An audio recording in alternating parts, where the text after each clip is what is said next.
Calvin Reed had been humming the same song his entire life and had no idea where it came from. Not a famous song. Not a hymn he had learned in church. Not a melody from a record his parents owned. Not something he could name or find on the radio. Just 11 notes. Cycling. Repeating. The kind of thing that lives in the body below the level of conscious thought. He hummed it, doing dishes. Hummed it in the car, hummed it in the shower, hummed it walking to the mailbox. His wife of 22 years, Patricia, had asked him once where he learned it. Calvin had said he didn't know. She had said it was beautiful. He had said he'd been humming it since before he could remember, that it felt less like something he had learned and more like something he had arrived with, a frequency his body had been broadcasting since birth, for reasons he could not explain. 412 miles away in a house on Sycamore Lane in Montgomery, Alabama, a man named Gerald Simmons hummed the same 11 notes every morning while he made coffee. His wife, Diane, had pointed it out 17 years ago. She had said, "What is that?" Gerald had said, "What?" She had said, "That thing you hum." He had stopped and thought about it. He couldn't place it either. He said it had always been there. She said it sounded like a lullaby. He said, maybe it was.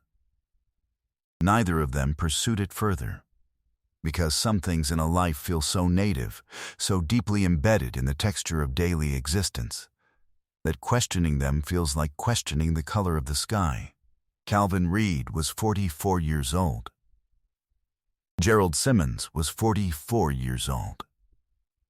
They had been born on the same day, March 7, 1980, in a county hospital in Meridian, Mississippi, to a 19-year-old woman named Louise, who was alone and frightened and had no means to raise 2 children, and had made a decision in the hospital that she had spent 44 years carrying. The twins had been separated within 72 hours of birth, placed through different adoption channels, and sent to different states, Calvin to a family in Jackson, Tennessee, Gerald to a family in Montgomery, Alabama.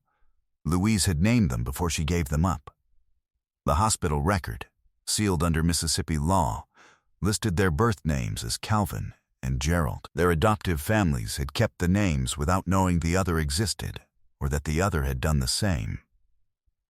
Calvin Reed had known he was adopted since age 7. His parents, both school teachers, had told him the truth with the particular clarity of people who believed secrecy was its own kind of harm. He had asked once, at age 10, whether there were others. His mother had said she didn't know. He had submitted a DNA test at age 41 during the pandemic, when a cousin had given him a kit as a birthday gift. The match came back in 3 weeks, one extremely close DNA match, flagged as a full sibling, statistical confidence 99.8%. Calvin had looked at the screen for a long time. Then he had called Patricia into the room and shown her. Patricia had said, "Calvin." He had said, "I know." She had said, "What are you going to do?" He had said, "I don't know yet." He had closed the laptop. He had stood in the kitchen and hummed 11 notes without realizing he was doing it. Gerald Simmons had not done a DNA test. Gerald Simmons had not known he was adopted until he was 38 years old. His parents had made the same decision as the Carrolls and the James Colivers and the unnamed parents across history who believed the right moment to tell would arrive, and then it did not. And then his father died of a heart attack at 62. And his mother, in the weeks after the funeral, sitting across from Gerald at the kitchen table, with the weight of a secret that had nowhere left to go, had told him. Gerald had sat in that kitchen chair for a very long time. He had asked his mother 2 questions. The first was, "Am I from Mississippi?" She had said, "Yes." The second was, "Are there others?" She had said she didn't know. She had been told there was one other child but had not been given information and had not asked because in 1980, you did not ask. And she had lived with not asking for 38 years, and she said it to Gerald as plainly and as painfully as she could. Because she was 70 years old, and her husband was newly in the ground, and she was done carrying things alone. Gerald had submitted a DNA test 6 months after his mother told him. He had done it the way people do things they are not sure they want the answer to, quickly, before the hesitation caught up. The match came back in 10 days. One extremely close nah match. Full sibling. 99.8%. The platform's messaging system showed that the match had sent 4 messages over 3 years. Gerald opened the oldest one first. It said, "My name is Calvin Reed. I live in Jackson, Tennessee. I think we might be brothers. I don't know how to say that differently, so I'm just saying it. If you want to talk, I'm here." Gerald had read that message 11 times. He had not replied for 6 days because he did not know what to say. On the 7th day, he had typed, "My name is Gerald Simmons. I'm in Montgomery. I've been humming a song my whole life, and I don't know where it came from." He had deleted it. He had stared at the blank message field. Then he had typed it again and sent it before he could stop himself. Calvin had read that message at 6 in the morning at the kitchen table in Jackson, Tennessee, and Patricia had heard him make a sound from the other room, and had come in and found him sitting completely still, with his phone in both hands, and his eyes closed. She had said, "Calvin?" He had said, "He hums it too." Steve Harvey knew none of this when Calvin Reed walked onto the Family Feud stage on a Thursday afternoon in February with his wife Patricia, his daughter Keisha, his son Damon, and his brother-in-law Marcus. He knew Calvin as a contestant, warm, self-possessed, a man who took up exactly the right amount of space in a room. He knew the family was from Jackson, Tennessee. He did not know, yet, what was behind the curtain. The game ran 2 full rounds. Calvin was good, quick with answers, generous with his family, the kind of player whose energy made the people around him better. The audience liked him from the first exchange. Steve liked him in the specific way Steve likes people who are completely themselves, who have long since made peace with their own dimensions.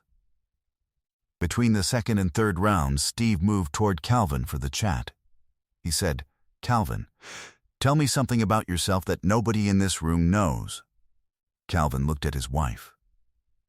Patricia nodded slightly, the way spouses nod when a thing has been decided in advance. Calvin looked back at Steve and said, "I found out 3 years ago that I have a twin brother." The audience made a sound. Steve said, "Where is he?" Calvin said, "Alabama." Steve said, "Have you met him?" Calvin said, "We've talked on the phone 41 times.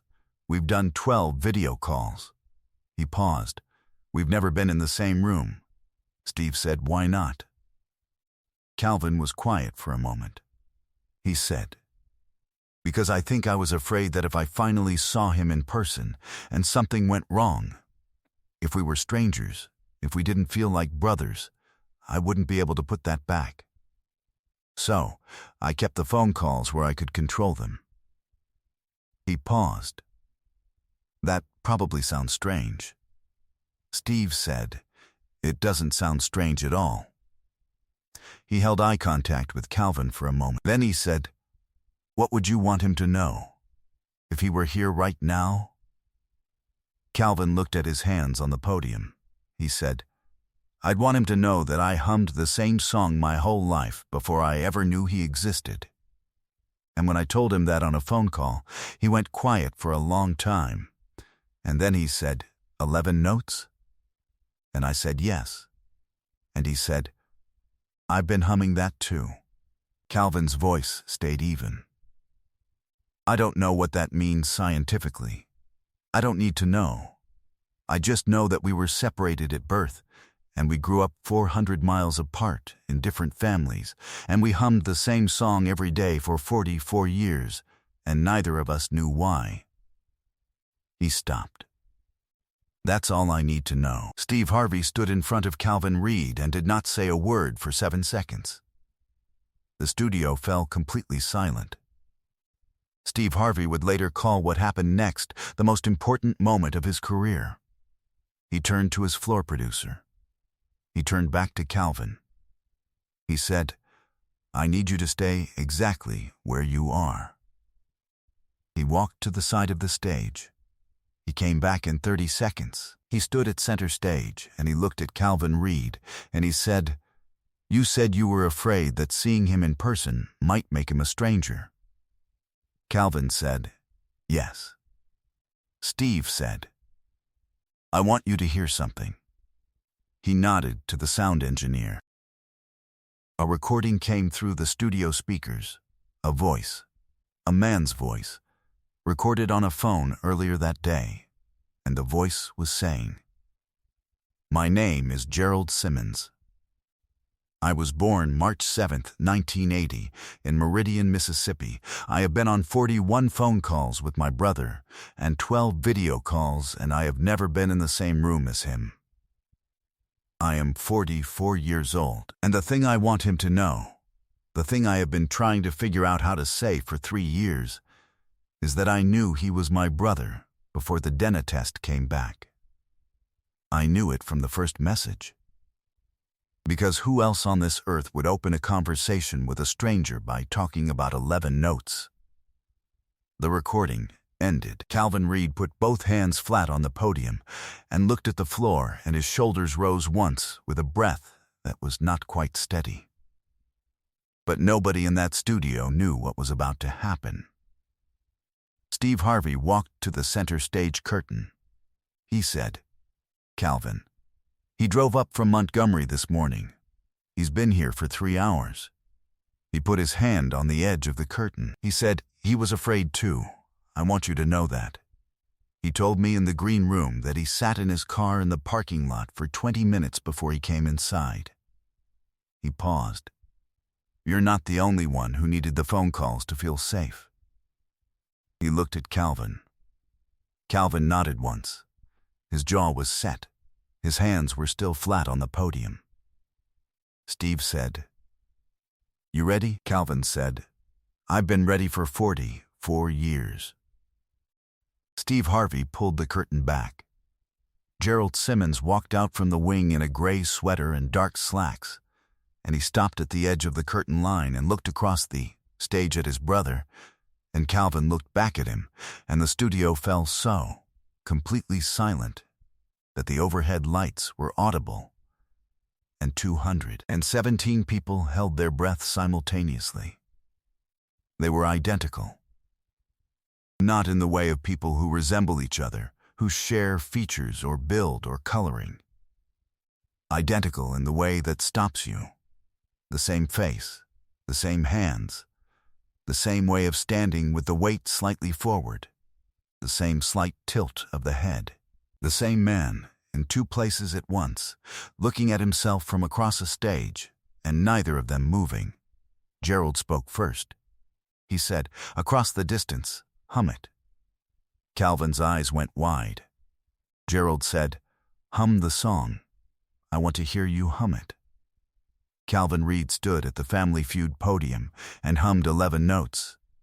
And Gerald Simmons, standing at the edge of the curtain line 40 feet away, hummed them back.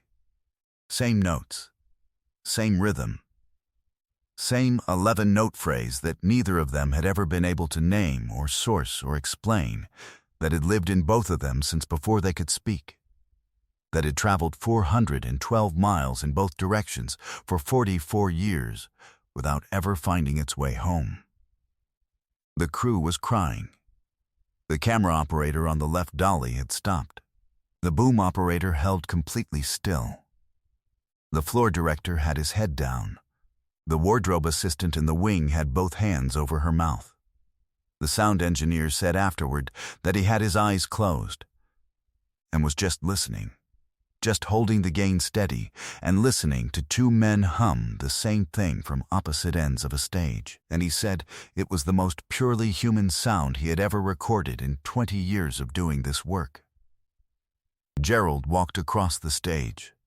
Calvin came around the podium. They met in the center. Not running, not dramatic.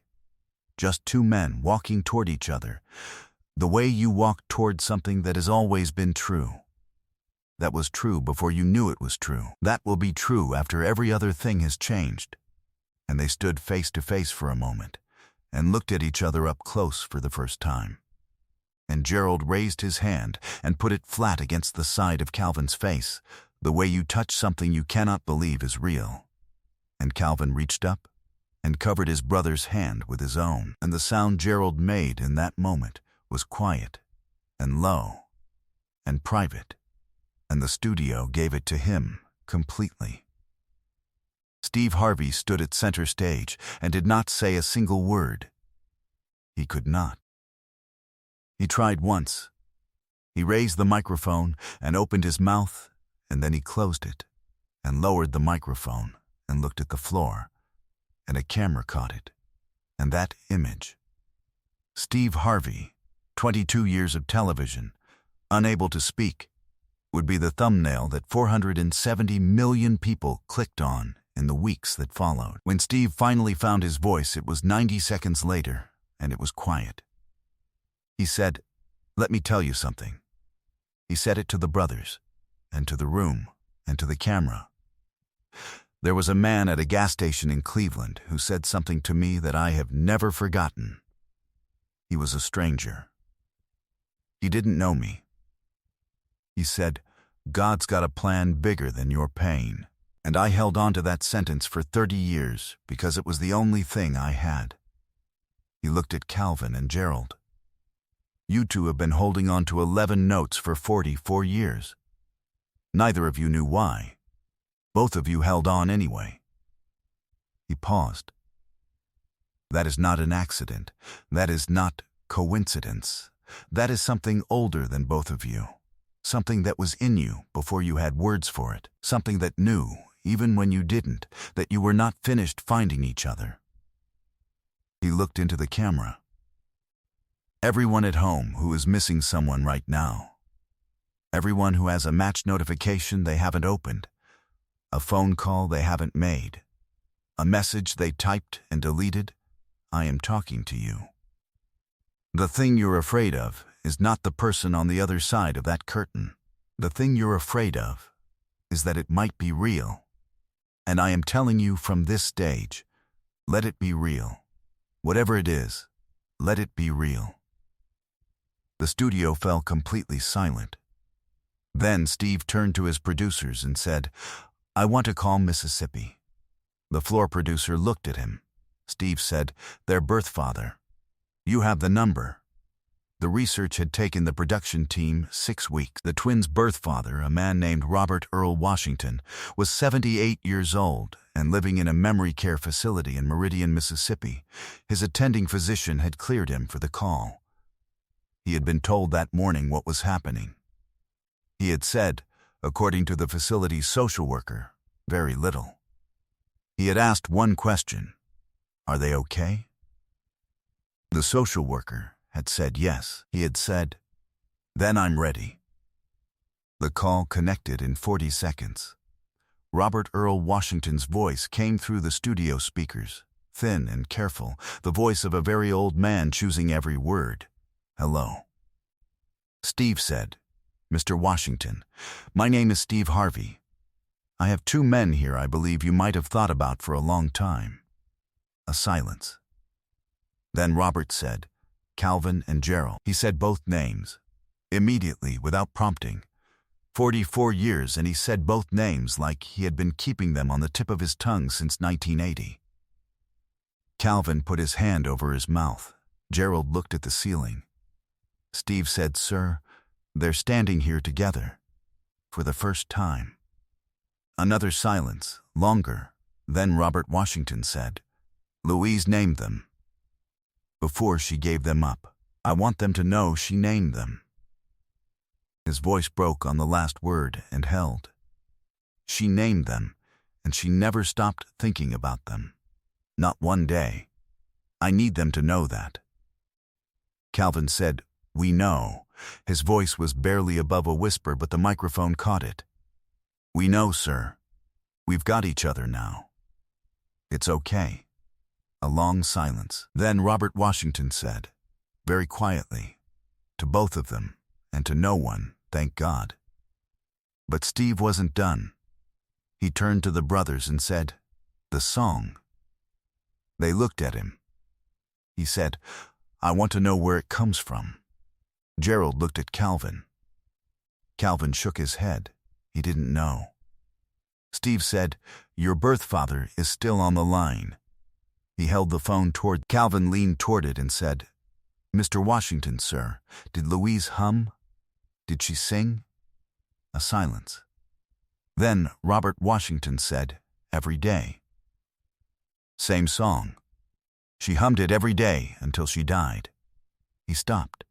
"I don't know what it's called. It's just something she hummed." Calvin and Gerald looked at each other across 6 inches of air. Gerald said, 11 notes? Robert Washington said, "I couldn't tell you how many." But yes, just those few notes, over and over. The studio fell completely silent. Steve Harvey pressed the phone flat against his chest and looked at the ceiling and closed his eyes, and his lips moved without sound, and then he lowered his phone and looked at the brothers and said nothing, because there was nothing to say. Because some things arrive already complete, and the only appropriate response is to stand in the presence of them and be still. Both families won. The opposing family, the Monroe family from Nashville, who had come to play a game show and had instead witnessed something they would describe to their children and grandchildren for the rest of their lives. Their team captain, a woman named Evelyn, walked across the stage without asking and stood in front of the brothers and said, "My father was adopted. He spent his whole life wondering. He died wondering." She looked at Calvin and Gerald. "You found each other. Don't waste a single day." Calvin said, "We won't." She nodded and went back to her podium. The clip was posted on a Saturday night. By Monday morning, it had 84 million views. By the following Saturday, 290 million. Within 3 weeks, 490 million views across all platforms. The thumbnail, Steve Harvey with the microphone lowered, eyes down, unable to speak, became one of the most recognizable images in the show's digital history. The hashtag 11 Notes trended globally for 13 consecutive days. Genetic genealogy organizations, adoption record reform advocates, and 2 state legislatures cited the clip in hearings within 60 days. 3 ethnomusicologists contacted the production team requesting information about the melody, and one of them, in a paper published 4 months later, wrote that the 11-note phrase was consistent with a specific category of oral lullaby tradition from the Mississippi Delta region that had been passed through families for generations. Music that lived in bodies before it lived in memory. The same Road Foundation, incorporated jointly in Tennessee and Alabama 2 days after the taping, focused on connecting adoptees who had DINA matches they had been unable to reach, specifically addressing the platform messaging lag issues and the specific paralysis of people who had a match and couldn't bring themselves to open it. In its first year, the foundation facilitated 1,240 connections, operated a dedicated warm line for adoptees navigating first contact, and funded sealed record access legal assistance in 8 states. Calvin and Gerald both joined the board. They held their first in-person board meeting in Meridian, Mississippi, where they had been born, in a building that no longer existed, on a street that had been renamed. They stood on the corner where the hospital had been and did not say much. Gerald hummed 11 notes. Calvin joined in. A woman walking past stopped and listened, and then walked on, which is the right thing to do when you come across something sacred on a public street. Calvin and Gerald spoke on the phone every day for the first 6 months after the taping. Then they stopped needing to call every day because they had started visiting every month, alternating between Jackson and Montgomery, the 412 miles becoming a route rather than a distance. A thing they drove with the easy familiarity of people who have always known the way. Their families met at Thanksgiving, 12 people around a table in Montgomery, and Diane, Gerald's wife, who had asked 17 years ago, "What is that song?" made a playlist for the dinner that she did not tell anyone about until they were seated, and the first track that came through the speaker was a recording of a Mississippi Delta lullaby that an ethnomusicologist had sent her after reading the paper, and the melody was 11 notes, cycling, repeating. And Calvin Reed looked up from his plate, and Gerald Simmons put down his fork, and Patricia and Diane looked at each other across the table, and nobody said a word for a long moment because the song was playing, and it was real, and it had a name now, and it had always been theirs. Robert Earl Washington died in the spring, 14 weeks after the taping. He had been shown the clip by the facility's social worker on a tablet. He had watched it twice. He had said, after the second viewing, Louise would have been so happy. He had asked for a copy of the screenshot, the one of Calvin and Gerald standing face to face in the center of the stage, and the social worker had printed it and put it on the table beside his bed, and it was still there when he passed, in the company of two men he had never met, but had thought about for 44 years. Proof that the thing he and Louise had set in motion in 1980 had not ended the way it felt like it might have ended, that it had found its way, as certain things do, back to itself. Some things travel in the body below the level of thought, frequencies, rhythms. The 11 notes of a song a mother hummed that lived in her sons through 4 years of separation and 400 miles of distance and a lifetime of not knowing. Calvin Reed and Gerald Simmons were strangers on paper and brothers in their bones. And they hummed the same song every day of their lives. Because some connections are not made. They are not built or chosen or discovered. They simply are. They were there the morning Louise named them in a hospital in Meridian, and they were there 44 years later when two men stood face to face on a stage in Los Angeles and hummed 11 notes back and forth like a door opening, like a question finally answered. Like a frequency that had been searching for its twin since the first morning of the world, and finding it at last, going quiet. Subscribe right now and ring the bell. Every week we find the story that almost didn't get told. Leave a comment. Is there a call you've been putting off? A message you typed and deleted? Today is the day. Share this with someone who is missing a piece of themselves they haven't found yet. The Same Road Foundation link is in the description. If you have a Dina match you haven't been able to reach, they can help you get there.